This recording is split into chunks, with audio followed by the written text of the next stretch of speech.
Hello. You know what the key to a strong beginning is? Strong setup. Setup is the bread and butter of the first half of your story, and even more integral to the first third of your story, or Act 1 as it is usually called. And even with that, the concept of setup is implemented all the way up to the end of your story on a scene-to-scene, moment-to-moment basis. Setup is tied directly to payoff, a concept that I'll be discussing again around the end of the 100 Days of Making Comics Challenge, and in that I'll address setup even further. But setup is exactly what it sounds like. It's building a foundation for your ending. It's lining up your dominoes to knock them down. It's setup, setting it all up. But how do you achieve an effective setup for a story? How do you know what to set up, when to set it up, etc., etc.? That really is a eternal writing question, honestly. Now, what I'm about to say has obvious exceptions, and you need to take your specific case into consideration, but for the most part, each scene you write will have one main idea. There are many smaller parts hinted at or shown, of course, and if it's a not major element, feel free to add like a little hint of it. That's all fine. It's also fine to reiterate on things, but one new main concept per scene. That is the singular purpose of your scene. The utility of it, as is one of my favorite words when discussing writing.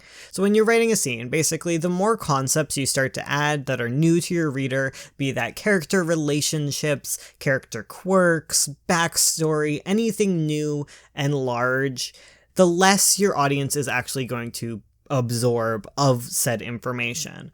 It's obvious when you think about it, but it's incredibly easy to overload your readers with concepts and then expect them to have learned it all and be able to follow it and keep up pace with you. Because when you're writing something, you spend so much time with it that you start to take for granted how much information you have already in your head. Think about each plot element, world building, character piece, all of it, and think of the context required for your reader to understand and enjoy said plot point, character, etc., as you would want them to be enjoyed. Setup takes a long time, and it is very helpful to have some idea of where you want to end up. Like I said, setup is directly tied to your payoff. You can either look at your setup and determine the best payoff, or you can look in the other direction. Or you can even look both ways and really help perfect your story. Like I said earlier, reiterating it now, begin your setup one element at a time. Think of it as a focal element. You're able to discuss previous information already given to your reader safely. They're not going to get confused by that. This is a good way to refresh your reader about anything, and you can give hints about foreshadowing or future important things that you'll discuss in later scenes, especially if it's like a lead-in to said scene, but one idea will remain at your very center, the one idea that you are trying to set up.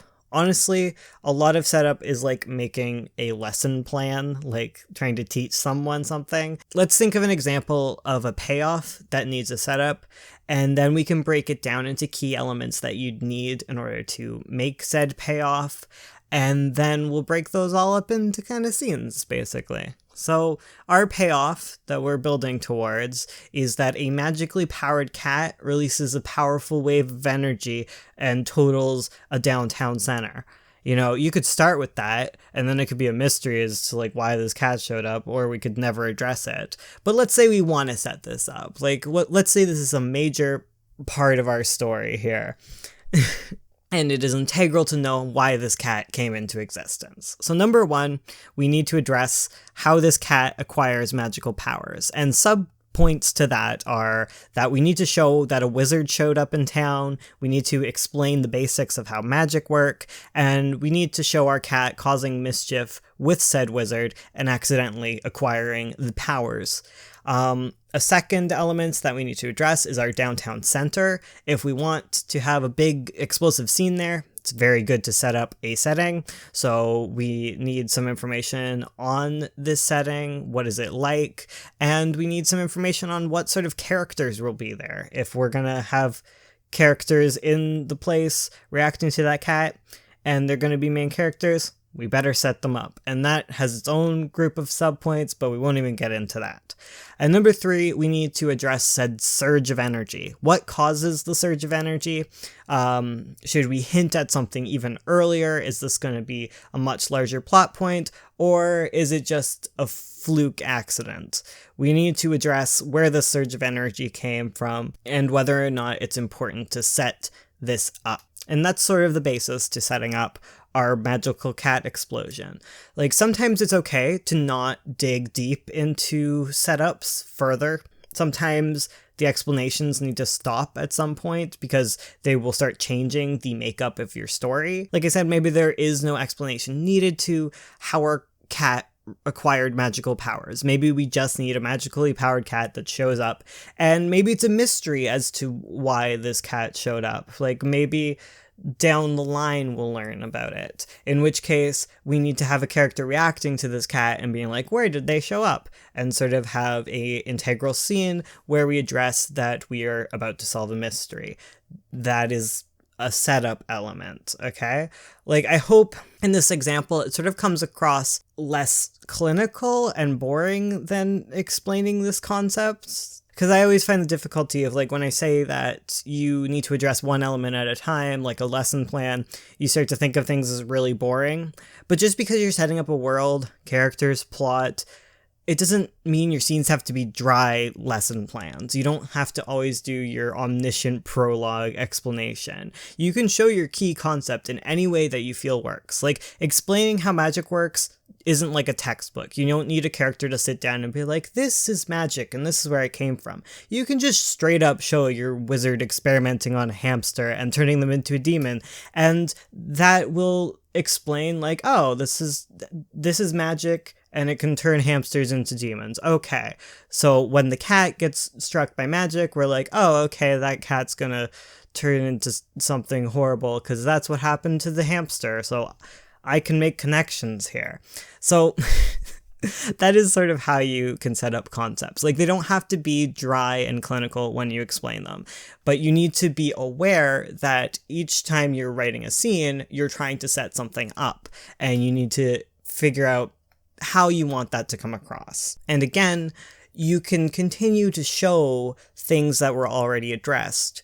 Just make sure these things you're bringing up are already addressed, or you plan to address them later, and you feel like a reader can get away with not knowing these things right off the bat.